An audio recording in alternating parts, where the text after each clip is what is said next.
को करूं सप्रेम प्रणाम।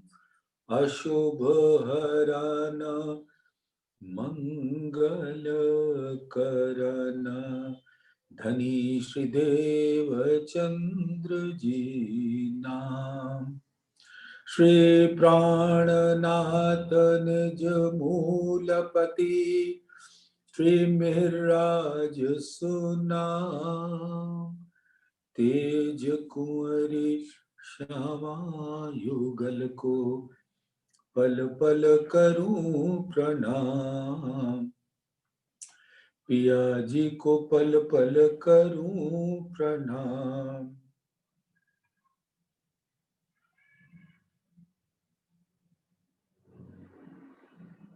प्रथम लागू दो चरण को धनिये न छुड़ायो खिन।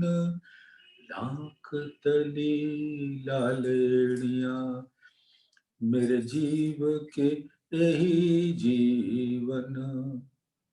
इन पाँव तले पड़ी रहूं धनी नजर खोलो बातून। पलना वालों निरखूं नेत्रे मेरे जीव के यही जीवन। मेरे जीव के यही जीवन। धामधनी अक्षरातीत के परम लाडले सुंदर साथ जी, परम धाम में विराजमान आपके मूल तनों के चरणों में कोटान कोट प्रणाम। और आप अपनी सुरताओं द्वारा धामधनी के संग इस संसार में पधारे। धामधनी के हुक्म ने आपको धारण करके यहां चुने हुए मानव तनों के ऊपर बिठा दिया। यहां भी आपके कोमल चरणों में इस आत्मा के दिल का प्रेम भरा सिजदा कबूल कीजिए। प्रणाम जी सुंदर सा, प्रणाम जी। एक बात विचारने योग्य सुंदर साथ है, हम जितनी भी लीला करते हैं, अभी उदाहरण मैं इस संसार का ले रहा हूं और इस उदाहरण से हमको धाम की बात याद आनी चाहिए। इस संसार में हम जितनी भी आनंददायी क्रीड़ाएं करते हैं वो हमारे दिल पर नक्श हो जाती है। यानी वैसे तो ये संसार दुख का है, आनंद तो सिर्फ एक छलावा है। जो आज आनंद दिखता है कल वो दुख का कारण भी बन जाता है। लेकिन जो भी आनंद की कुछ घड़ियां हमें इस दुख के संसार में मिलती हैं वो हमारे दिल के ऊपर नक्श हो जाती है और शायद हमारा ये कष्टमय जीवन उस आनंद के सहारे बीतता है। उस आनंद को हम याद करते हैं तो एकदम वो आनंद चाहे 20 साल पुराना हो, 50 साल पुराना हो, वो घड़ी याद आती है तो वो इतनी मधुर यादें होती हैं कि हमारे दिल में अनंत मानो सुख का साधन बन जाती है। जब व्यक्ति एकदम वृद्धावस्था को प्राप्त कर लेता है, शरीर उसका इतना जर्जर हो जाता है, जब तक जर्जर होता नहीं वो ये सोच नहीं पाता कि जब 90, 95, 100 वर्ष की अवस्था होगी, हाथ पैर हिल रहे होंगे, जुबान से आवाज न निकल रही होगी, घुटना चलने लायक न होगा, बिस्तर पर लेटा रहेगा और उसके अपने परिवार जिनको उन्होंने बहुत लाड़ से पाला उनकी परवाह नहीं करेंगे। अगर वो भले भी हुए तो उनके पास वक्त की कमी होगी उस वृद्ध को देने के लिए जो अपनी अंतिम सांसें गिन रहा है। अभी मैं सुंदर साथ की बात नहीं कर रहा हूं। सुंदर साथ तो कोई भी उम्र हो अपने राज्य के रस में डूबा रहता है, उसको किसी और आनंद की आवश्यकता नहीं, धाम का आनंद बहुत है और वही असल आनंद है।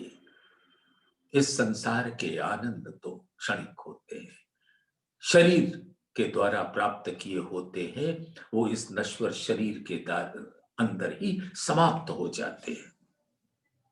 लेकिन जो एक साधारण मनुष्य है जिसने तारतम ज्ञान कभी लिया ही नहीं, वो उन्हीं कुछ क्षणों यादों के सहारे अपने जीवन के अंतिम सांसों को गिन रहा होता है।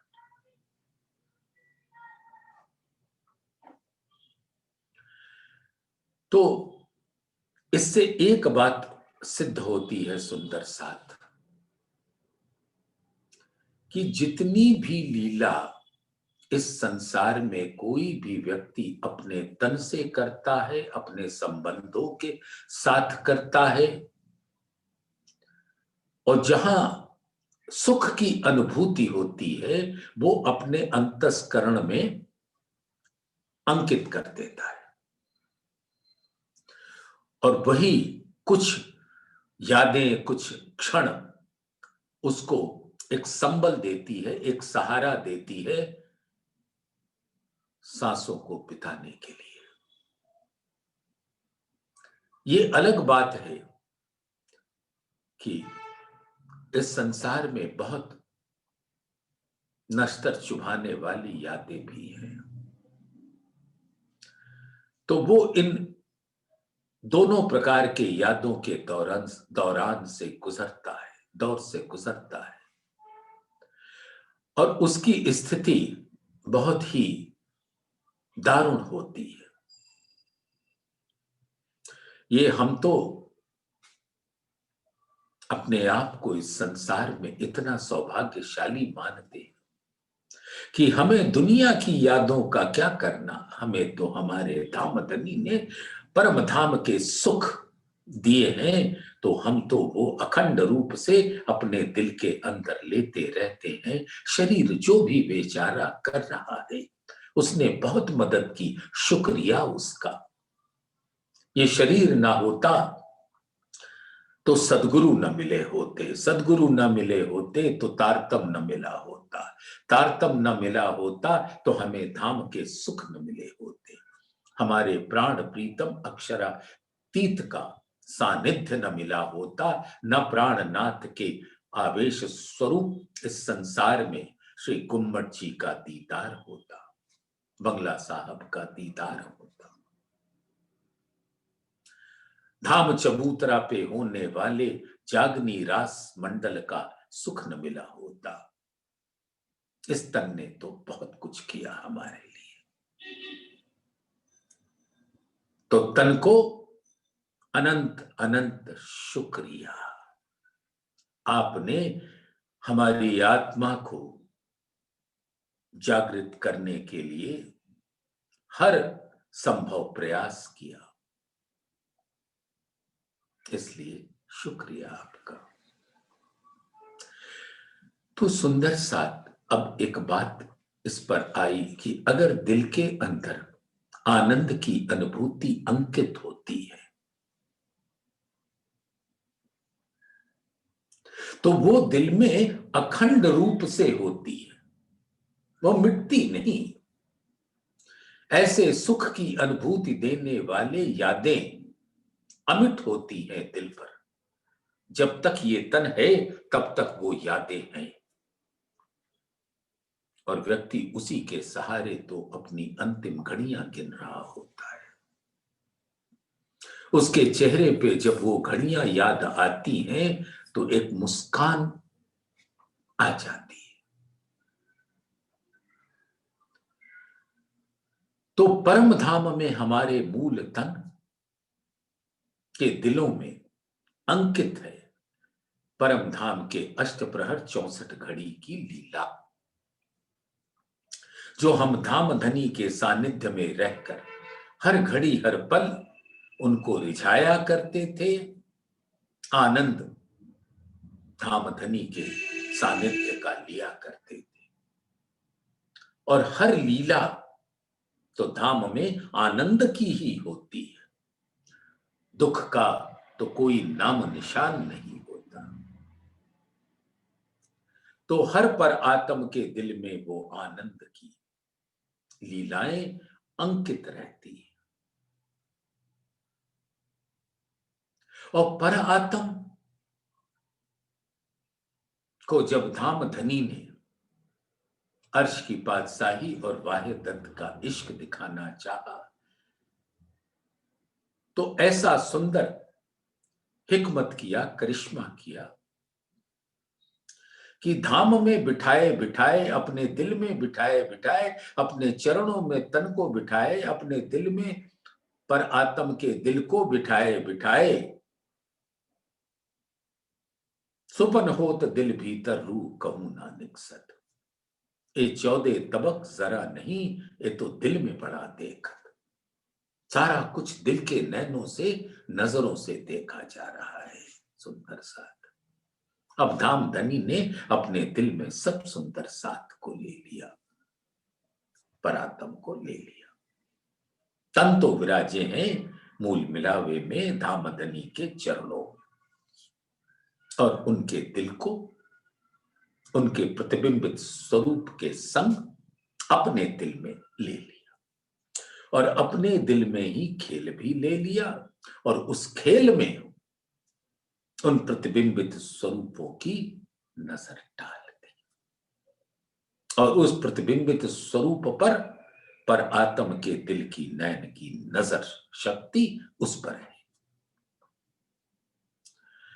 तो तन का प्रतिबिंबित स्वरूप के अंदर, तन के अंदर विराजमान वो दिल भी उस प्रतिबिंबित स्वरूप का दिल है। तो आत्म के दिल में और पर आत्म के दिल में कोई भेद नहीं रहता।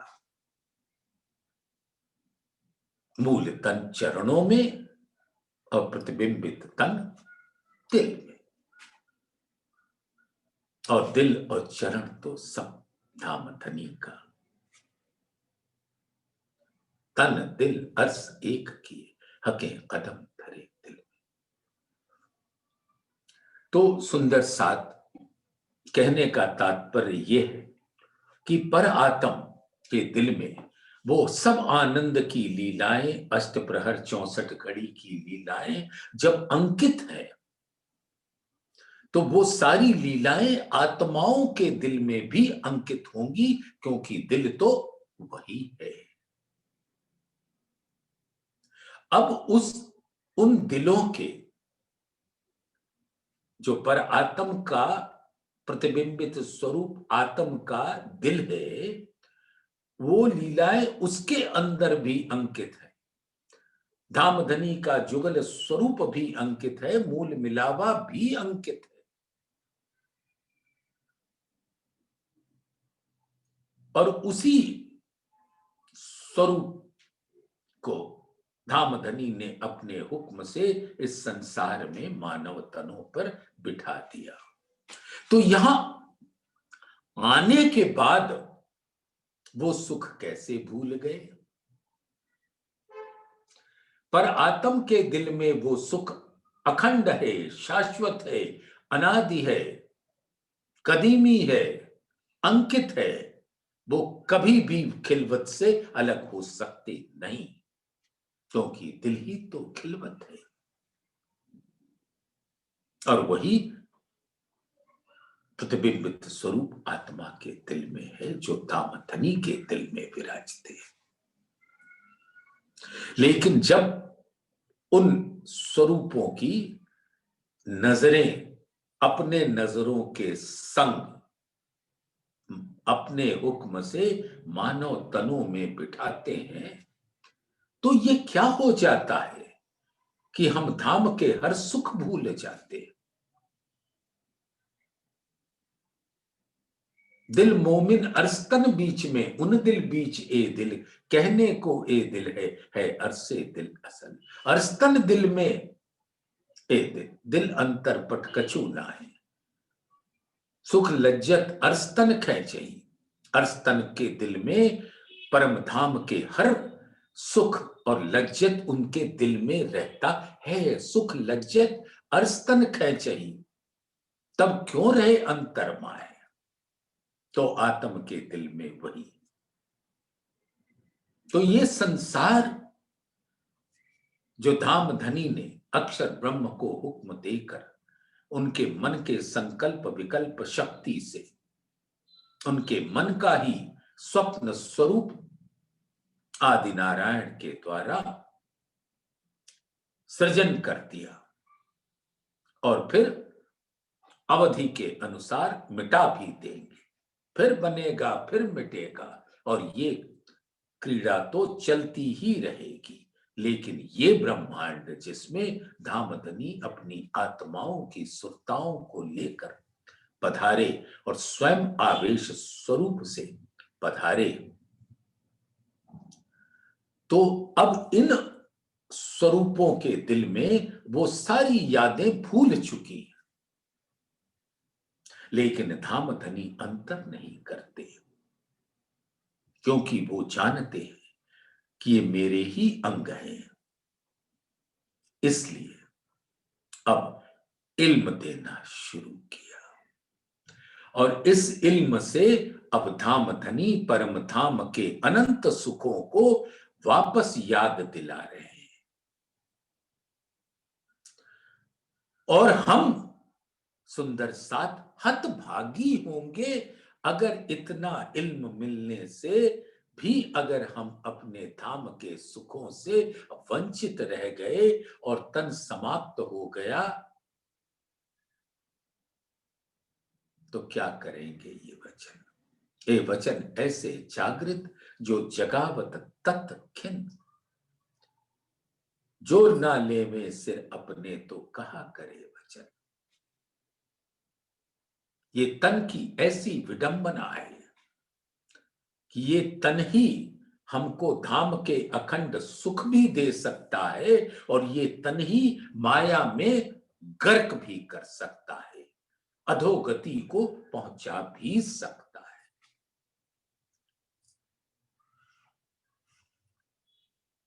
तो इस तन के अंदर जो जीव है उसका अंतस्करण है मन चित्त बुद्धि अहंकार, और मन के ऊपर इबलीस को बिठा दिया, और उस इबलीस ने धामधनी से धामधनी के ऊपर एक जैसे आवरण डाल दिया।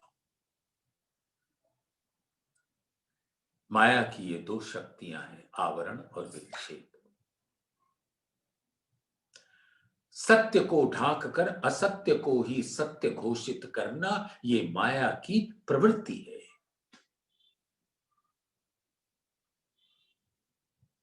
ऐसा आवरण डालते हैं, इसी को कहते हैं माया की फरामोशी, जो जीव के द्वारा आत्म के दिल के सामने एक पर्दा खड़ा कर देती है, और फिर वो इबलीस जीव को भटकाता रहता है और उसको कोचता रहता है कि तुम इस तन को आदेश दो वो कार्य करने के लिए जिससे ये विमुख हो जाए धाम से। लेकिन फिर धामधनी की मेहर, जब हक करे मेहरबानगी, तब इनविद होए हुकम, इता बल रूह तब करे, जब उठाया चाहे खसम।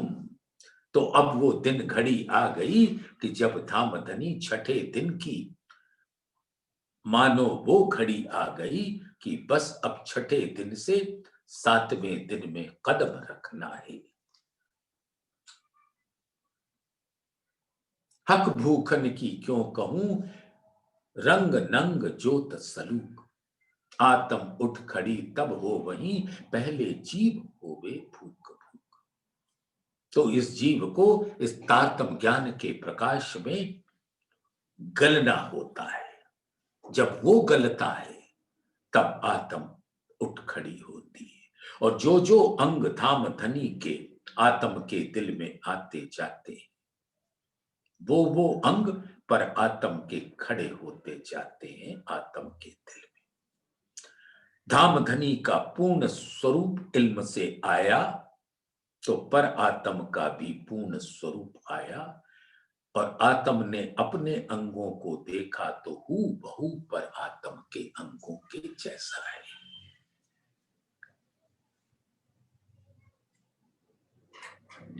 ब्रह्म सृष्टि ब्रह्म एक तदोगत, हूबहू पर आत्म ब्रह्म अक्षरातीत के जैसे और पर आत्म के जैसे आत्म।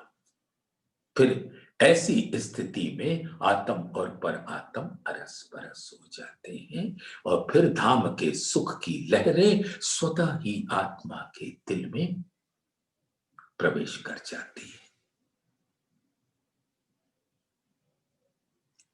तो ये इल्म इतना अद्भुत है कि इस संसार में, इस तन के सानिध्य में आते ही, जीव के सानिध्य में आते ही हम धाम के वो सुख भूल गए जो हमारे मूल तनों के दिल में अंकित है।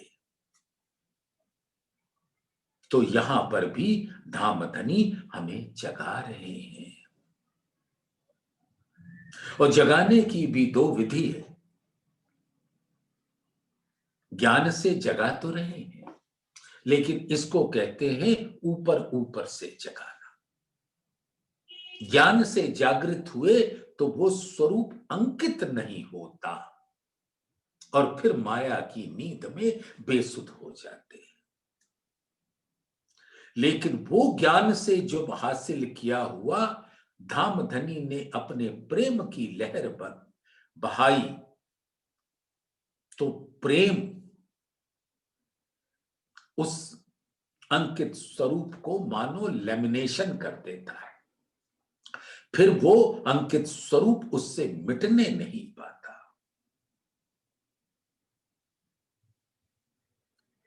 तो अमिट रूप से जब वो अंकित होता है तो फिर तो धाम के सुख स्वतः ही अपने अनंत लहरों से हमारे दिल के अंदर बहने लगता है।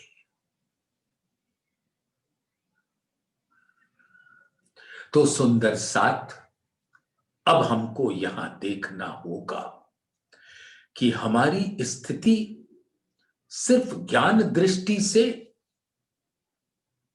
परिपक्व हो रही है या प्रेम दृष्टि से।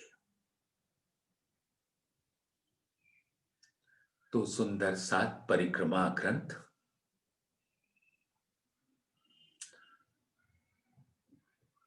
प्रकरण 11 चौपाई 54 से आज प्रारंभ करते हैं। धाम धनी की मेहर, हम सब सुंदर साथ का सानिध्य, एक तन एक दिल एक रूप एक स्वरूप परम धाम में सुरता बांध कर वाणी के रस का पान यहां पर करें। क्यों कहूं इन सुख की जो ख्वाब में गईया भूल, याद देने सुख अर्स के हके भेजिया एह रसूल। अब उन सुख की क्या बातें करें जो धाम के सुख हैं। धाम के सुख हकीकत के और मार्फत के। हकीकत के परम धाम के 25 पक्षों, उन 25 पक्षों में भी पौढ़ने का सुख हिंडोलों पर धाम धनी दे तो देते हैं, और मार्फत का सुख रंग पर वाली मंदिर में रात्रि के 9 बजे से सुबह 6 बजे तक सुंदर साथ याद रखें, परम धाम में कोई समय नहीं, यहां मुद्दत गुजर जाती है और वहां सोई घड़ी सोई साय।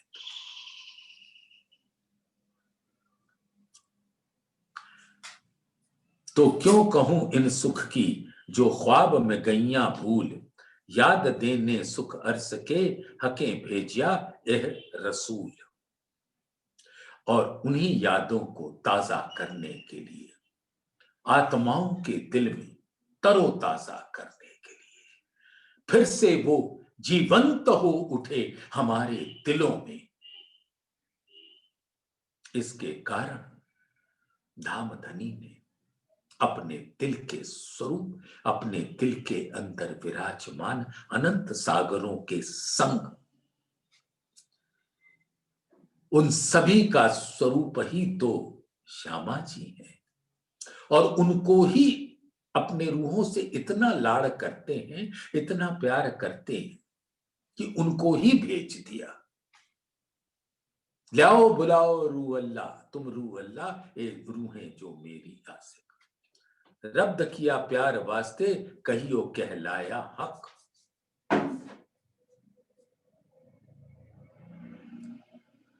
सो सुंदर साथ किसको भेजा? अपने दिल के स्वरूप श्यामा जी को, जो अनंत आनंद के अंग है धामधनी के। क्योंकि किसी भी लीला का आनंद दिल में ही लिया जाता है, इसलिए दिल को आनंद अंग कहते हैं। अक्षरातीत का दिल आनंद अंग है, और उस आनंद अंग के अंग ये ब्रह्म सृष्टियां हैं, तो वो भी आनंद के ही स्वरूप है। इसीलिए वो आत्म दुल्हन कहलाती है, क्योंकि दुल्हा आनंद किससे लेता है? दुल्हन से। तो श्यामा जी और सखियां वो आनंद का स्वरूप है, जिनके द्वारा धामधनी उस आनंद को अपने दिल में लेकर सभी वहदत के स्वरूपों के अंदर, जिनके अंदर धामधनी का दिल विराजता है, वो आनंद पहुंचाते थे। तो इसलिए श्यामा जी को ही कह दिया कि जाइए और अपनी रूहों को जगाइए। जाओ बुलाए तुम रूह अल्लाह, ए जो रूहें मेरी आसिक। रब्त किया प्यार वास्ते, कहियो कहलाया हक। मैंने इनको कहा था अलस्तो भी रब्बकुम, क्या मैं तुम्हारा खावंद नहीं हूं? फिर कहा अरवाहों ने, भले न भूले हम। ऐ रूहों तुम बीच नासूत के जाती हो, मैं तुम्हारा कसम, मैं तुम्हारा परवरदिगार हूं, तुम हमको कबहू न भूलियो। इसी बात की याद दिला रहे हैं। श्यामा जी को दीदार देकर यही कहा कि लाओ बुलाए तुम रूह अल्लाह, ये रूहें जो मेरी आसिक। और फिर मुस्कुरा के कहते हैं, रब्द किया प्यार वास्ते। रब्द जितना भी था वो इनके दिल का प्यार था। प्यार के बिना तो पति पत्नी में नोक झोंक ही नहीं होती। नोक झोंक प्यार का इजहार होता है। जहां नीरवता, स्तब्धता, खामोशी होती है, वहां तो प्यार गुमसुम रहता है। तो इसलिए धामधनी ने अपने दिल को ही भेज दिया। हके भेजिया एह रसूल। और सुंदर साथ यहां पे रसूल साहब की तो तीनों सूरतें,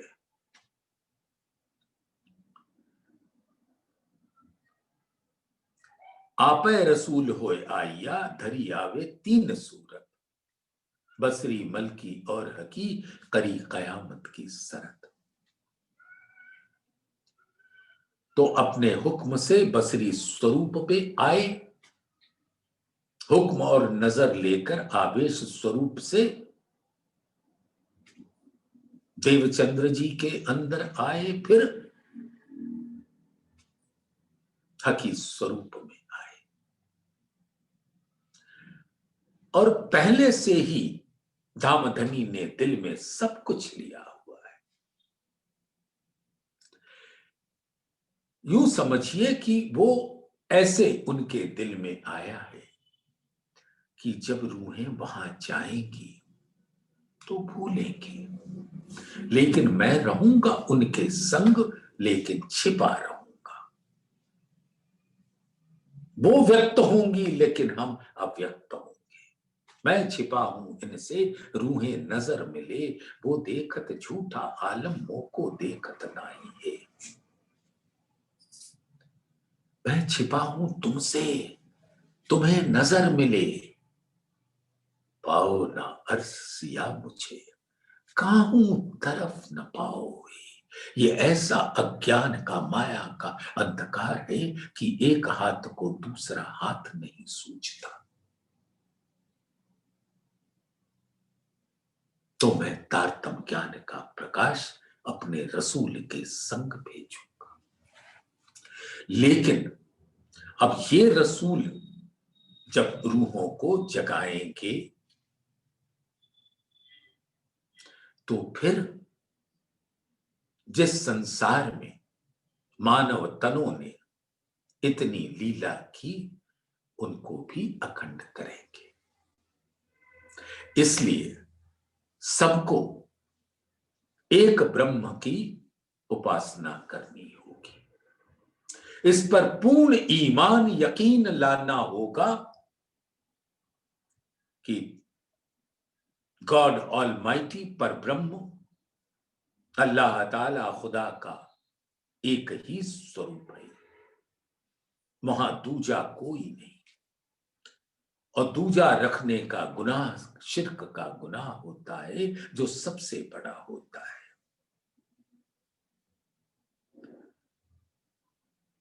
तो इन जीवों के असल मालिक अक्षर ब्रह्म की आत्मा जो बसरी स्वरूप में थी, उनको बुलाकर तो ज्ञान पूरा दिया, लेकिन हुक्म हुआ बस शरीयत और तरीकत के ज्ञान देकर एक अल्लाह पर ईमान लाने का। तो ये रूहें जब उतरी तो उन जीवों को जब अखंड किया जाएगा, जब रूहें अपने 7वें दिन में परम धाम में खड़ी हो जाए। अब वाणी अद्वैत में गाऊं, धाम से उतरी हुई वाणी को श्यामा जी गा रही हैं। अब वाणी अद्वैत में गाऊं, निज स्वरूप की नींद उड़ाऊं, सब संयन को भेली जगाऊं, पीछे अक्षर को भी उठाऊं।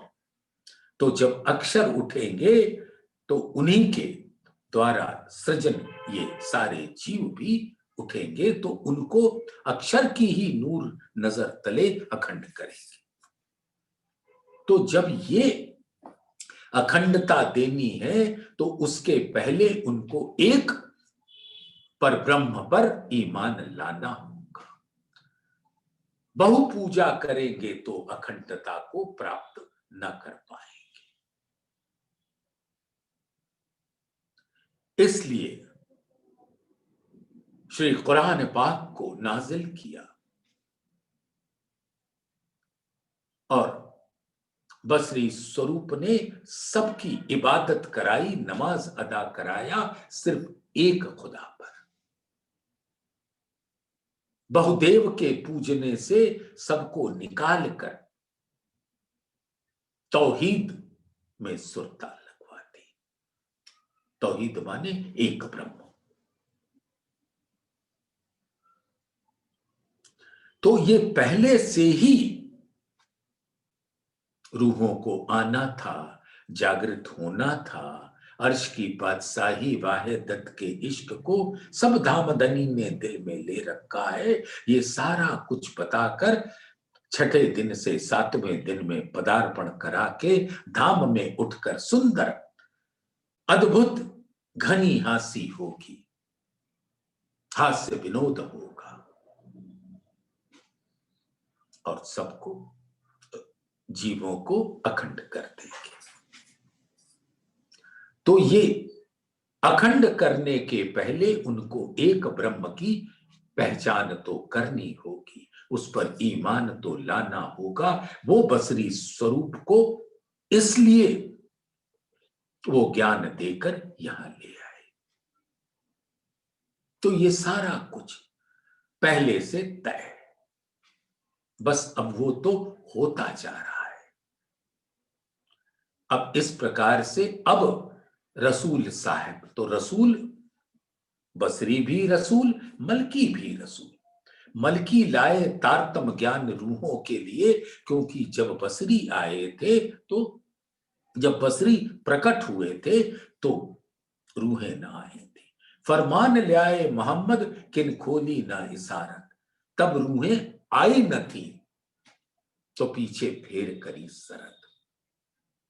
तो उसके बाद मोहम्मद कया मसीह आवसी, ले कुंजी लाहूत से, एक दीन सब करसी, कायम होसी बल इन कुंजिए के। तो इस प्रकार से श्यामा जी को तारतम ज्ञान से नवाजा, श्याम जी के मंदिर में, जो धनी देवचंद्र जी के कलेवर में विराजमान थी। और अक्षरातीत तो उनके दिल में जुगल स्वरूप है, कहीं बाहर से थोड़ी आएंगे, उनके दिल में तो रहते ही हैं अव्यक्त रूप से। और दीदार देकर वो व्यक्त कर दिया, बता दिया, कहां जाओगे तो तुम्हारे आकार यानी तुम्हारे दिल में आकर बैठेंगे। इस प्रकार से सुंदर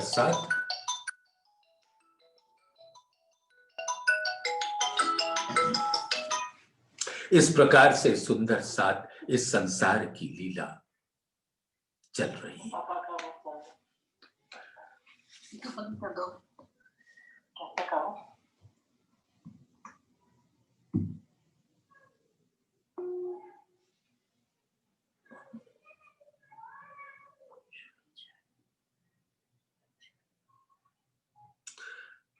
तो सुंदर साथ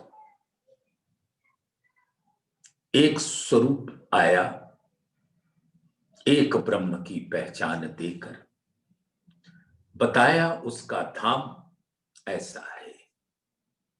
लेकिन क्योंकि रूहें आई न थी, हुक्म के अमल में, हुक्म के स्वरूप थे बसरी स्वरूप, हुक्म के अमल में ना उतरे मोमिन, तो हकीकत मार्फत की किन आगे करे रोशन। तो हकीकत मार्फत यानी पर ब्रह्म के पूर्ण स्वरूप की पहचान कैसे होती? ये पहचान तो रूहों को लेना है और धाम के सुखों को लेना है। इस प्रकार से ये तीन रसूलों की सूरतें इस संसार में आई, बसरी, मलकी और हकी, ए हुक्म तीन सूरत, तिन दई हयाती दुनी को। जो बसरी के ज्ञान से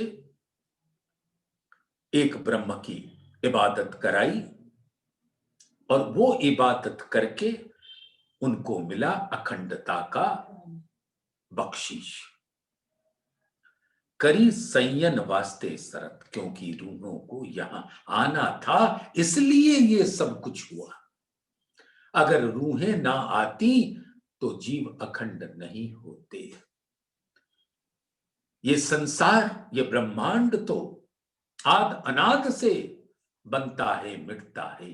कब कौन अखंड हुआ धाम में? योग माया में अक्षर के नूर नजर तले, ऐसा कोई हुक्म नहीं। ये तो धाम धनी संयों को लेकर आए, इनके वास्ते उनको अखंड करना था, इसलिए वो एक ब्रह्म की इबादत करवाई, उस पे पूर्ण यकीन डालकर। बसरी, मलकी और हकी, ए हुक्म तीन सूरत, तिन दई है याती दुनी को, करी संयन वास्ते सरत।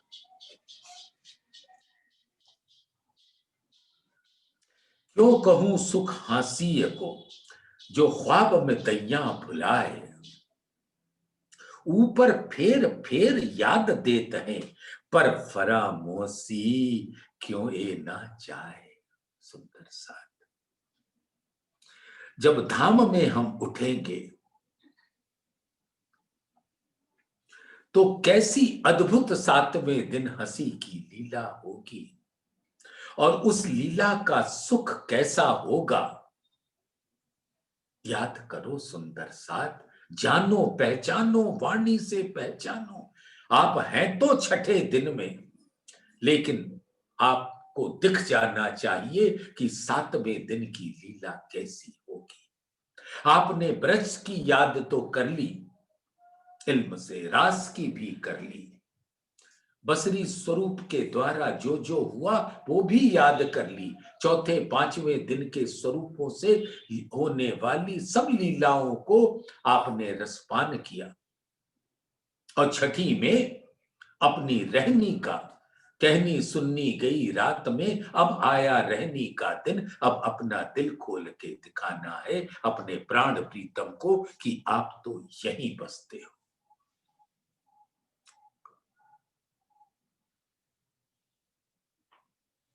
सो इस छठे दिन की रहनी की लीला में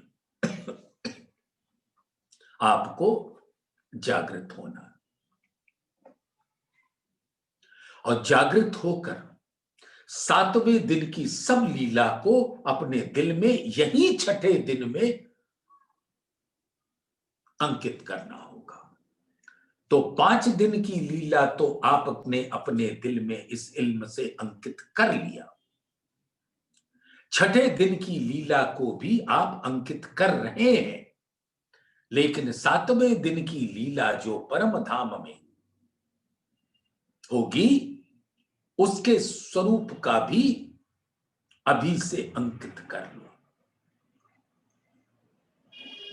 और कहीं कुछ आपके ऊपर हंसी हो गई तो उससे अभी बच जाओ कि ऐसा ना होने पाए। मौका है, मेहनत करोगे तो पास होगे, मेहनत नहीं करोगे तो फेल होगे, और अपने ही संगी साथियों के सामने शर्म से सर झुकेगा। तो ऐसा होने मत देना, ऐसा धामधनी का फरमान है।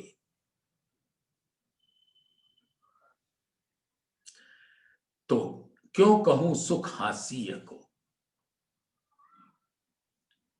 परम धाम के अंदर विध विध की लीलाओं में जो हास्य विनोद होता रहता था। कुंजवन कुंज निकुंज वन की याद कीजिए सुंदर साथ, जब वहां की रेती पर, कुंजवन की रेती पर या उससे उत्तरी किनार पे 250 मंदिर की चौड़ी रेती पर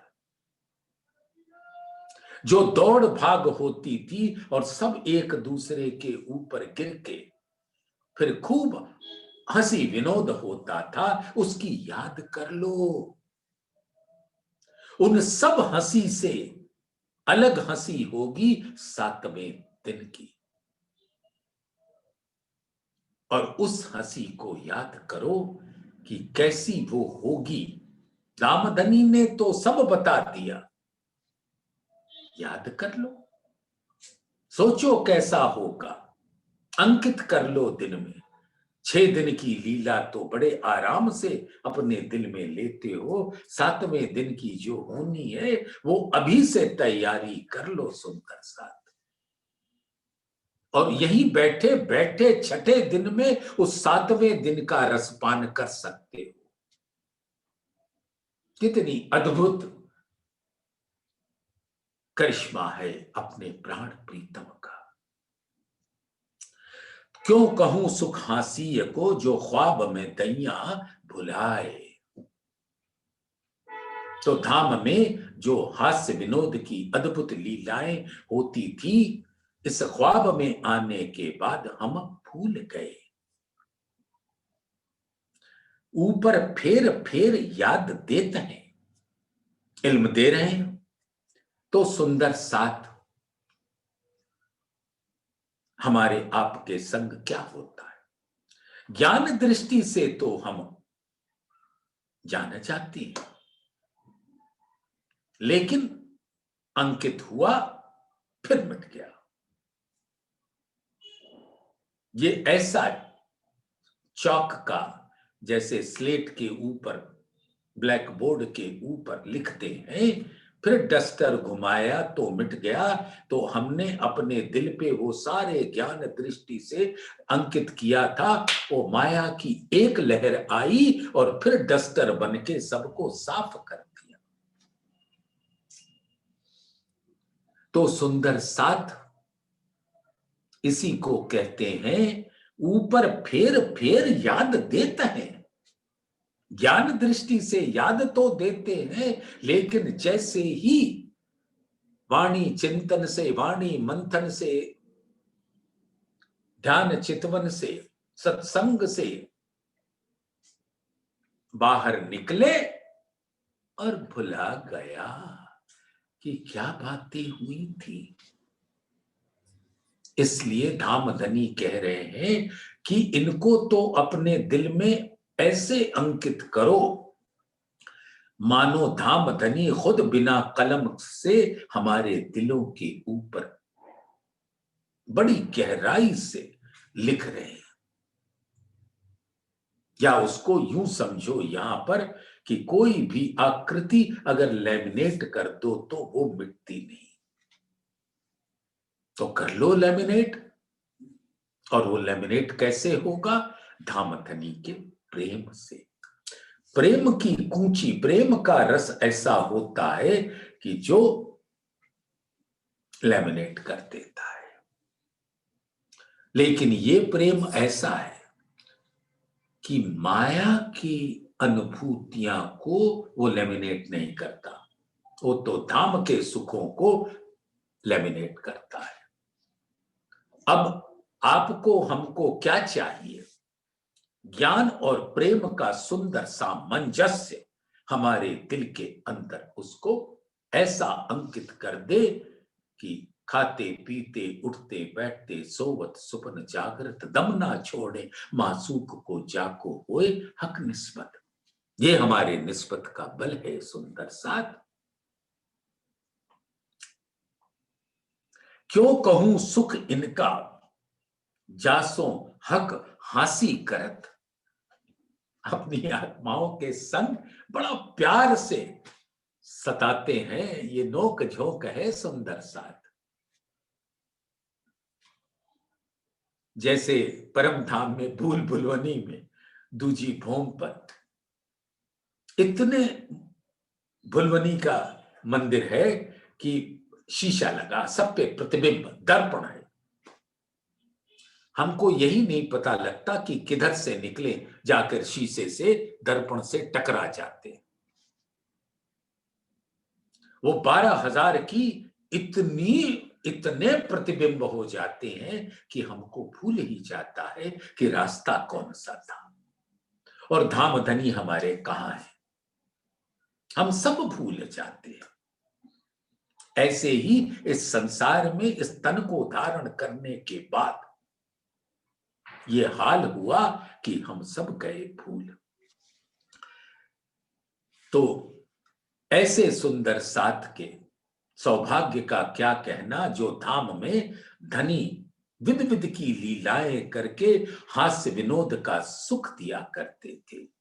क्यों कहूं सुख इनका, जासों हक हासी करत। परम धाम में पर आत्म के साथ जो हासी करते थे, उस सुख का क्या बयान किया जाए। और धाम धनी यहां पर भी हमको लाए, भुलवाए, याद दिलाया, फिर भुलवाया, फिर याद दिलाया। और हम याद करते हैं तो बड़ा अच्छा लगता है, फिर भूल जाते हैं। तो धाम धनी मानो ठहाका लगाकर हमारी भोली सूरतों को देखकर हंसी करते हैं, और फिर हंसने के बाद फिर याद दिला देते हैं, फिर भुला देते हैं, फिर याद दिला देते हैं। और ये क्यों कहूं सुख इनका, जासो हक हासी करत। ए विध कहूं मैं कितनी, जो रूहों हक खेलावत। अब इन लीलाओं का कहां तक बयान हो जो धाम की लीलाएं हैं। और यहां पर भी अनंत लीलाएं हैं, क्योंकि धाम धनी ही तो खिला रहे हैं ना हमको। कैसे आत्मा जागृत होती है, फिर माया में गर्क हो जाती है, इसका साक्षी देने के लिए सुंदर साथ धाम धनी के दिल की प्लानिंग देखो। सुंदर साथ ऐसा क्यों हुआ कि श्यामा जी को देवचंद्र जी के कलेवर से जागनी का परचम ना लहराने दिया, 69 पातियां लिखवा दी। मेहरराज ठाकुर ने भी पाती लिखी कि इनके हाथ जागन हो जाए, लेकिन नहीं हुआ और धाम धनी खामोश रहे। लिखते रहो चिट्ठियां, क्योंकि कसनी का गुरूर था कि जब हमने धाम धनी से इतनी कसनी की तो उसका इनाम पारितोषिक तो मिलना चाहिए। तो अब सुंदर साथ की जागनी मेरे हाथों हो। लेकिन धाम धनी खामोश, मानो कुछ हुआ ही ना हो। चिट्ठियां लिखते गए, कुछ नहीं हुआ। जानते हैं सुंदर साथ ऐसा क्यों हुआ? श्यामा जी रसूल आए तो उनसे ही करा देते। ले आओ बुलाए तुम रूह अल्लाह, ए रूहें जो मेरी आसिक। उन्हीं दूसरे उसी मलकी स्वरूप से ही तो ये बातें हुई थी। तो क्या समस्या थी कि उनको ना करते? लेकिन सुंदर साथ इसके पीछे एक रमूज है, रहस्य है, गुह्य बात है, जो धाम धनी ने इस परिक्रमा ग्रंथ में आकर खोल दिया है। वो बात ये है कि ऊपर फेर फेर याद देता हूं उन स्वरूप से, मलकी स्वरूप से 313 सुंदर साथ की जागृति हुई और उनको आडिका लीला में ऐसा फंसा दिया कि जैसे ही वो अपने उस तन से ओझल हुए, अंतर ध्यान हुए, सुंदर साथ फिर माया में लिप्त हो गया। तो ज्ञान तारतम का मिला, लेकिन भूल गए। फिर जयराम भाई कंसारा कमलों का सा कूटेगा, कुत्ता भी कह दिया, कठिन शब्द कहे। जैसे कुत्ता एक सूखी हड्डी को नोचता है और उसके ही जबड़ों से रक्त की धारा बहती है, वो उसका स्वाद लेकर सोचता है कि मैं इस हड्डी का स्वाद ले रहा हूं, जबकि वो खुद गल रहा है। इस संसार में माया का सुख ऐसे ही है कि मैं तो माया का सुख भोग रहा हूं, लेकिन ये सबके लिए मैं अपने तन को जर्जर भी कर रहा हूं और यहां के सभी इंद्रियों से विषय भोग में डूबकर इस तन को और गला रहा हूं। ये हालत है। तो सब 313 के 313 तारतम ज्ञान पाने के बाद भी माया में लिप्त हो गए। यही बात की साक्षी देने के वास्ते कि आपको ज्ञान मिल रहा है, अब उनकी तरह आप न भूल जाना। तो इसी को कहते हैं ऊपर फेर फेर याद देता है, पर फरामोशी क्यों एक ना जाए। ऐसा माया का प्रभाव करते थे। तो क्यों कहूं सुख इनका जासो हक जा, क्यों कहूं सुख इनका जासो हक हासी करत। ए विद कहूं मैं कितनी जो रूहों हक खेलावत। और ये सब धाम धनी का लाड़ है अपनी रूहों के संग। कभी उठाते हैं कभी सुलाते हैं। जैसे एक माँ होती है, रात्रि के 9 बजे अपने शिशु को बड़े प्यार से सहलाकर सुलाती है, फिर सुबह उठाती है बड़े प्यार से, और नहीं प्यार से उठता तो झकझोरती है, और भी गहन निद्रा में रहता है तो ठंडा पानी डाल देती है। सब कुछ करती है कि वो जग जाए। तो ये छठे दिन की वो समय है कि जो उठ जाओ तो बढ़िया, नहीं तो ऐसा पानी पड़ेगा कि तुम फिर बिस्तर पे ना रह पाओगे। तो ऐसे कई विध के से धाम धनी सुख दे रहे हैं, ये पहचान लेना है। इसी तरह से रूहों को हक खेलावत।